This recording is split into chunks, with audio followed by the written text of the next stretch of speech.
We stand on a lonely, windswept point on the northern shore of France. But 40 years ago at this moment, the air was dense with smoke and the cries of men, and the air was filled with the crack of rifle fire and the roar of cannon. At dawn on the morning of the 6th of June, 1944, 225 Rangers jumped off the British landing craft and ran to the bottom of these cliffs. Their mission was one of the most difficult and daring of the invasion: to climb these sheer and desolate cliffs and take out the enemy guns. Soon, one by one, the Rangers pulled themselves over the top, and in seizing the firm land at the top of these cliffs, they began to seize back the continent of Europe. 225 came here. After 2 days of fighting, only 90 could still bear arms. Behind me is a memorial that symbolizes the Ranger daggers that were thrust into the top of these cliffs. And before me are the men who put them there. 62 of the Rangers who scaled the cliffs there at Pointe du Hoc, now back 40 years later to the scene of their heroic action. These are the boys of Pointe du Hoc.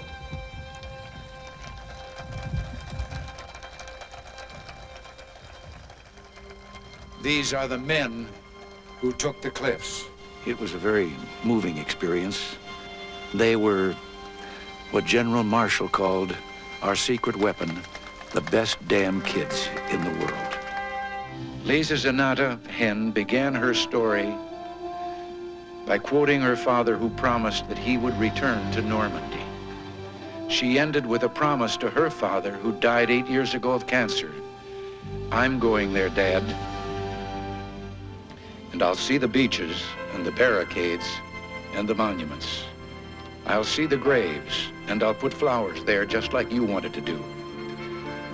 I'll feel all the things you made me feel through your stories and your eyes. I'll never forget what you went through, Dad, nor will I let anyone else forget. And Dad, I'll always be proud." Through the words of his loving daughter, who is here with us today, a D-Day veteran has shown us the meaning of this day far better than any president can.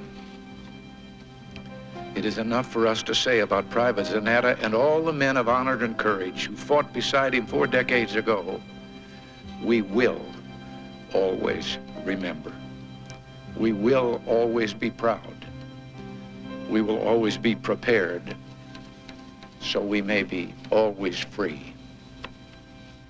The host for the 1984 International Games for the Disabled, the United States of America.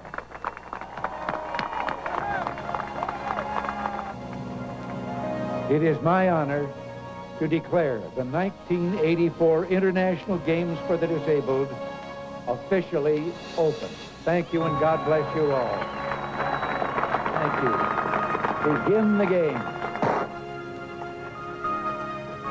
It's been nearly 3 years since I first spoke to you from this room. Together we've faced many difficult problems, and I've come to feel a special bond of kinship with each one of you. Tonight, I'm here for a different reason. I've come to a difficult personal decision as to whether or not I should seek re-election. America is back and standing tall. We've begun to restore great American values: the dignity of work, the warmth of family, the strength of neighborhood, and the nourishment of human freedom. But our work is not finished. This historic room and the presidency belong to you. It is your right and responsibility every 4 years to give someone temporary custody of this office and of the institution of the presidency. You so honored me, and I'm grateful. Grateful and proud of what together we have accomplished. We have made a new beginning. Vice President Bush and I would like to have your continued support and cooperation in completing what we began 3 years ago. I am therefore announcing that I am a candidate and will seek re-election to the office I presently hold. Before I reached my decision to run for re-election, some people thought that maybe I'd be happy to retire to that beautiful ranch outside Santa Barbara and spend the rest of my life enjoying the simple things: riding horses, chopping wood, and spending time with Nancy, being outdoors and close to all of God's natural gifts. But they forget There are so many things that remain to be done, so many challenges that must be met. I'd have felt like a quitter if I just walked away from getting federal spending under control once and for all, or from reforming and simplifying our tax system.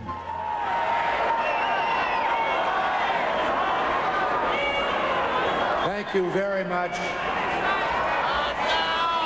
Mr. Chairman, Mr. Vice President, delegates to this convention, and fellow citizens. 75 days, I hope we enjoy a victory that is the size of the heart of Texas.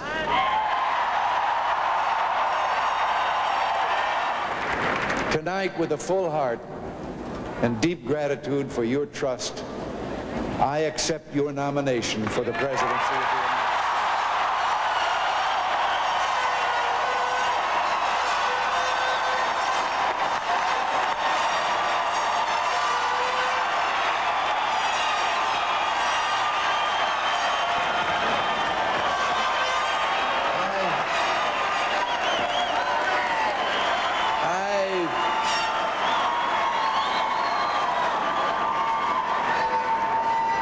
I will campaign on behalf of the principles of our party which lift America confidently into the future. America is presented with the clearest political choice of half a century. The distinction between our two parties and the different philosophy of our political opponents are at the heart of this campaign and America's future.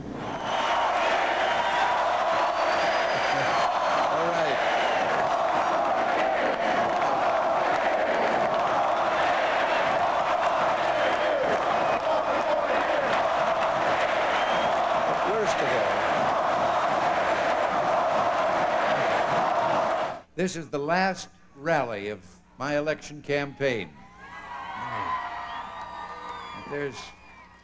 And 4 years ago, this particular day, it was also right here in this same place that we had that rally.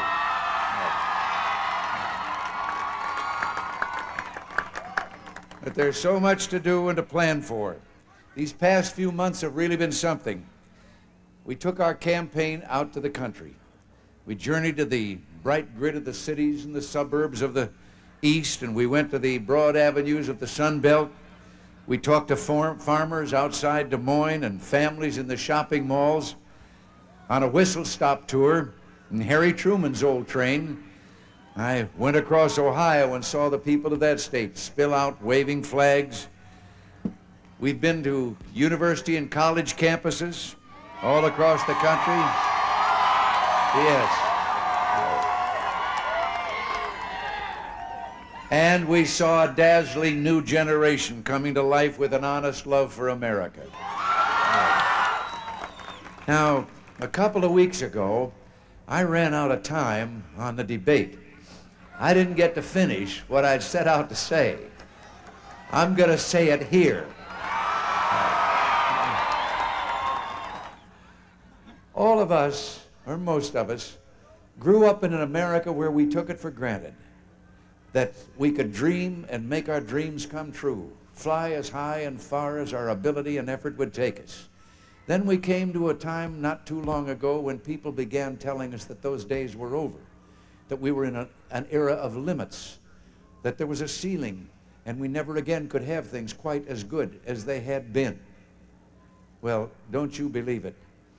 My generation and those other generations I mentioned, we have a sacred trust, and we're going to fill that trust.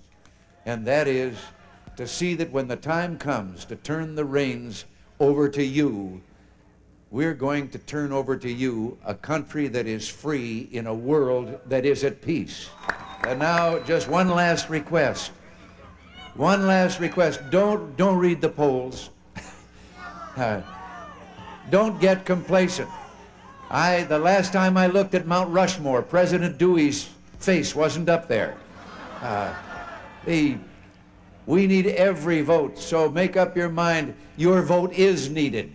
Get out there and vote. Get your neighbors to vote. Go to the polls tomorrow.